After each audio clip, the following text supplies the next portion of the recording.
Good evening, I'm DACIA Richards and welcome to Monday's edition of the Regional News. We begin with news from Haiti. 3 Christian missionaries from missions in Haiti were shot and killed in an ambush by a gang in Haiti, the Oklahoma-based group said on Friday. The missionaries were taking shelter in a house when gang members began shooting at the residents at about 9 p.m. Thursday, the group said in 2 Facebook posts.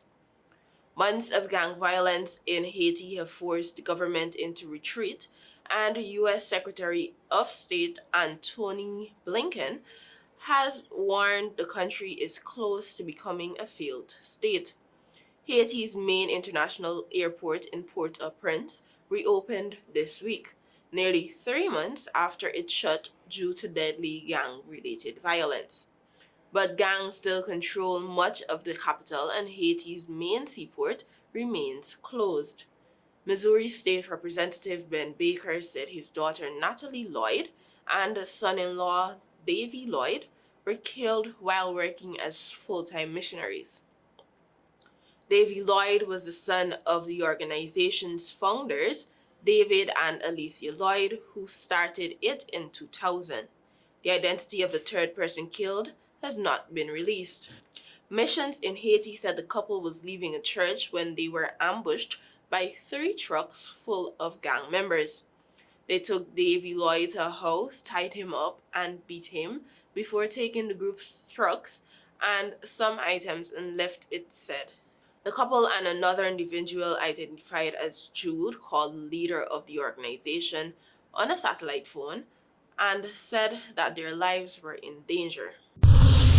While in Chile, a volunteer firefighter and a Chilean forestry official have been formally accused by prosecutors with involvement in setting wildfires that engulfed central Chile this past February, killing over 130 people. Implicated so far is volunteer firefighter Francisco Ignacio Mondaca along with Francisco Pinto, an official from Chile's National Forestry Corporation, CONAF, part of the Agriculture Ministry that is responsible for preventing forest fires. The prosecutor's office in Valparaiso, a coastal city close to areas hardest hit by fires, said on Saturday that both suspects were in pre-trial detention. Prosecutors said they had access to evidence that shows Moncada and Pinto acted deliberately and that they had knowledge about the optimal weather conditions to start fires. Officials found that in each of the 4 places where fires first broke out on February 2nd, they also found devices made of cigarettes and matches that started them. The judge gave authorities 6 months to finish the investigation, saying that more work had to be done on the cases of missing victims and each suspect's cell phone, according to a post on Valparaiso's prosecutor office's X account. The fires were the worst natural disaster to strike the South American nation since the 2010 earthquake and tsunami that left more than 500 dead. Chile, Argentina, and other parts of South America's southern cone have faced a severe heat wave, something experts say will become more common during the southern summer months due to climate change.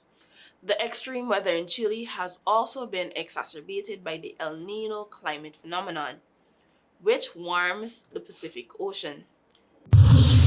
Finally, news from Trinidad and Tobago. The killing of 2 cousins in Maloney on Thursday has pushed this country's 2024 murder toll to 226.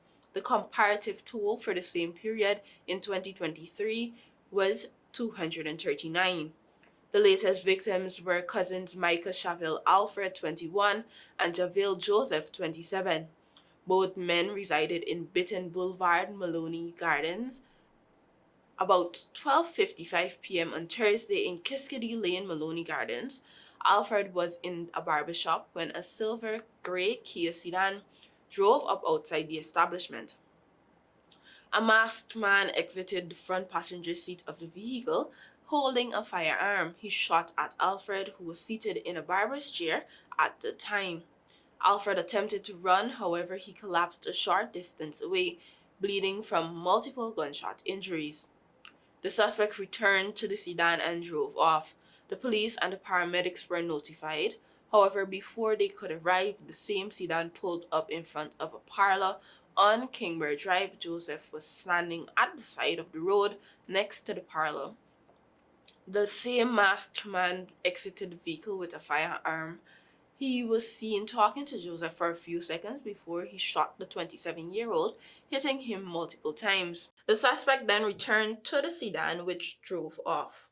A team of officers from the Northern Division as well as the Homicide Bureau responded.